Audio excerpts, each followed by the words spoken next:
una semana más aquí en Flujo de Letras. Voy a iniciar este programa y esta semana con una conclusión que a través de mi experiencia lectora, a través de enseñar, de compartir y demás, he sacado en conclusión y voy a compartírselas en lugar de iniciar con una frase de algún autor, sino compartirles con una conclusión personal, donde digo, la historia es un discurso colectivo, la literatura es un discurso individual. ¿Por qué? Porque nos lleva, obviamente, a hacer conciencia, a hacer introspección, a vernos. La literatura nos lleva a eso, a contemplar no solo lo demás o a los demás, sino contemplarlos también a nosotros mismos, válgame la expresión. Así es que te comparto esto también porque el programa es, como todos, sí especial, pero haciendo alusión a algo que tiene que ver con nuestra historia, la historia de nuestro país, que dirían muchos, y lo digo entre comillas, 2 de octubre no se olvida. Sí, claro que se olvida. Se ha olvidado. ¿Cuántas de las generaciones jóvenes conocen, o incluso generaciones jóvenes adultas o maduras, y conocen o recuerdan realmente lo que fue el 68, México 68, o incluso gente más grande a lo mejor que se vio involucrada o que alguien más de sus familiares o conocidos o amigos estuvo involucrado? Realmente, ¿qué tanto se sabe? A lo mejor a grosso modo, a lo mejor como una especie de chisme, como una especie de leyenda, como algo que ya pasó. Entonces, hagamos de esto conciencia. Yo siempre he venido insistiendo en las cuestiones del arte y de la historia y de nuestra historia, el hecho de que hagamos conciencia. Eso hará y manifestará algo diferente. Porque en el momento que un pueblo es consciente sobre su historia, su futuro, su presente y su porvenir serán mucho mejores. Construiremos una mejor nación. Así es que este programa, digo, el año pasado, el 2 de octubre, tuve de invitados, por así decirlo, al programa, hacer revisión del trabajo de Luis González de Alba, así como de Elena Poniatowska, La noche de Tlatelolco, como los días y los años. Este año, que ya tenemos cercano el 2 de octubre, terminando mes de septiembre con las fiestas patrias, e iniciamos este octubre con esta fecha importante que ya mencionamos y que ustedes, y digo mencionamos en el sentido del año pasado, de decir cómo se perdió de la noche a la mañana, no en el transcurso de los años, sino pasando 10 días, se inauguran las Olimpiadas, ¿sí? Los Juegos Olímpicos en México, y hagan de cuenta que no había pasado nada. Estamos hablando de días y ahora estamos hablando de años. Entonces, no solamente recordemos, aparte de investigar, de leer, y sí, de traer sí al recuerdo, pero transformándolo en un mejor quehacer de México, para nuestro México, participando, iniciando como lectores, porque si te inicias en la lectura de estos acontecimientos, tendrás la claridad, no solamente lo que se dijo o lo que se dice, la claridad de los acontecimientos para poder llegar también a tu crítica, ¿sí? A tu análisis, que es lo más importante. Y bien, entonces, ¿a quién tenemos en este flujo de letras en nuestro aparador literario? Tenemos a Gustavo Adolfo Sáenz Reyes, más conocido como Gustavo Sáenz. Él nace un 13 de julio de 1940 en la Ciudad de México y va a morir en el año 2015, un 26 de junio, en Bloomington, Estados Unidos, teniendo 74 años. Este escritor mexicano va a tener toda una trayectoria. Él va a estudiar leyes, así como filosofía y letras en la UNAM. Va a ser posteriormente, aunque es un escritor muy joven, inicia muy joven, pero va a tener cargos como fundador también, fundador de lo que sería la colección de CEP 70 y también la Semana de Bellas Artes.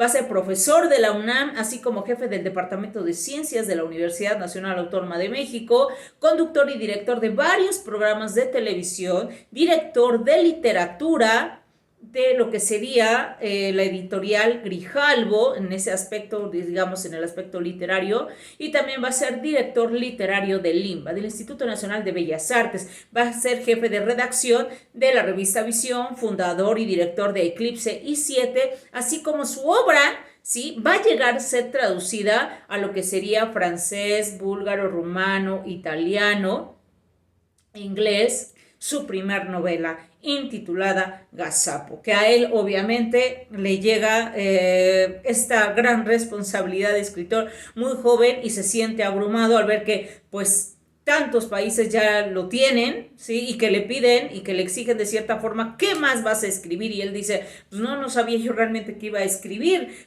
me habían agarrado así desprevenido y demás. Pero ¿por qué voy y por qué lo tengo en el tintero del 60? Bueno, más bien en el tintero de este programa, porque también va a abordar cuestiones del 68. Incluso él comenta que él ve el inicio del movimiento estudiantil y que en ningún momento se pensó ni imaginó que fuera a pasar algo así. Él decía, en México es maravilloso y no pasa nada de este tipo de acontecimientos, y desgraciadamente sucedieron. Y su obra, ha sido traducida a varios idiomas, y a él va a ser el relevo generacional de varios escritores de la literatura mexicana, conocido como la literatura de la onda, donde los personajes ya no van a ser personajes adultos, conflictuados, sino el personaje va a ser los jóvenes con un lenguaje totalmente popular, irreverente, con cuestiones lingüísticas bastante severas, va a ser también crítico socialmente hablando. Entonces él va a brindar esta oportunidad a esa nueva, válgame la expresión, camada de escritores mexicanos, y darle totalmente un nuevo giro, una nueva perspectiva de contarlo. Así es que también debo decirte que, bueno, después de ser no solamente ensayista y narrador, también es un gran representante de la literatura de la onda. Después de Gazapo va a venir Obsesivos Días Circulares. Es una historia entre policial que nos lleva al encuentro de nosotros mismos, donde infinidad de cuestiones están en el cerebro de un personaje lector. Aquí es donde viene, digamos, esta posibilidad narrativa, y muy interesante, así es que te lo dejo en el tintero. ¿Qué más tenemos de Gustavo Sanz? También debo mencionarte que tienen que ver obviamente con el movimiento estudiantil, que sería A la salud de la serpiente, donde es un vocabulario, es una aventura del vocabulario, y aparte es una historia violenta, una parte violenta de la historia, creo que es lo que debería decir. Y después vendría también la obra de Compadre Lobo, que es entre una biografía posible con un lenguaje callejero, compartiéndolo con un lenguaje filosófico y analítico, que es lo que hace interesante a esta novela, ¿sí? Que termina en el año precisamente 68, la noche de la manifestación silenciosa, donde hace una crítica a Gustavo Sáenz, y se me hace muy acertada, donde dice, los personajes en otras novelas o cuentos que hablan acerca del movimiento estudiantil del 68 ya vienen politizados. Sin embargo, es respetable porque esa fue pues la postura, la visión de quienes han aportado información en cuanto a este hecho histórico en nuestro país, o parte de la historia de nuestro país. Sin embargo, Gustavo Sáenz dice, realmente creo que era la capacidad del pueblo, ¿sí?, de sentirse con esa capacidad de protesta, ¿vale?, y de denuncia. Y entonces, en el momento que es consciente de esas dos potencialidades, se viene y se manifiesta el movimiento estudiantil 68, y desgraciadamente con un presidente demasiado duro, sin reflexión ni análisis de su sexenio, pues opta por una salida violenta, y no la más acertada, sino la más cruel y violenta, dura para los estudiantes y para las generaciones de esa época y para nuestra propia historia. Y bueno, continuando con Compadre Lobo, que es esta novela la que está narrando este lenguaje entre callejero y filosófico, tendríamos que decir que es como una elipsis, es decir, quitar, ¿sí?, e irnos inmediatamente a la exposición de Lobo contada por alguien que está, ¿sí?, mucho después en la historia, y narra lo que no sabía qué iba a suceder. Por eso es media complicada, sin embargo bastante interesante lo que sería A la salud de la serpiente con Padre Lobo y por supuesto Obsesivos días circulares y por qué no iniciar con la propuesta de ese escritor jovial, iniciado en las letras, sería Gazapo. Así es que ahí está el material de Gustavo Sanz, es extraordinario. Él aparte de estar involucrado, en todas estas cuestiones editoriales, de fundador de revistas, de crítico, de escritor, pues también llegó a ser colaborador de algunos periódicos del país como El Universal y El Sol de México. Y hay otros datos tantos. Sin embargo, ahí están en el tintero estas novelas que son extraordinarias. Vayamos a nuestra colación literaria. Este año dedicado a octubre, a ese 2 de octubre, que no se olvida, sí, pero que realmente tengamos esa conciencia de no olvidarlo y transformarlo a través de nuestro quehacer, desde nuestra trinchera, como maestros, como estudiantes, como trabajadores, como colaboradores de este país, de esta construcción para un país mejor, como es la soberanía de México. Pero bueno, vayamos a nuestra colación literaria. ¿Qué tenemos para el 2 de octubre? Películas. Debo de empezar con 2 documentales. El primero sería El grito de Leonardo López Areche, que lo que van a hacer es recuperar organizaciones de los estudiantes que estaban en las plazas de la UNAM, en todas las áreas verdes, manifestándose, haciendo meeting, haciendo infinidad de cosas para ser escuchados.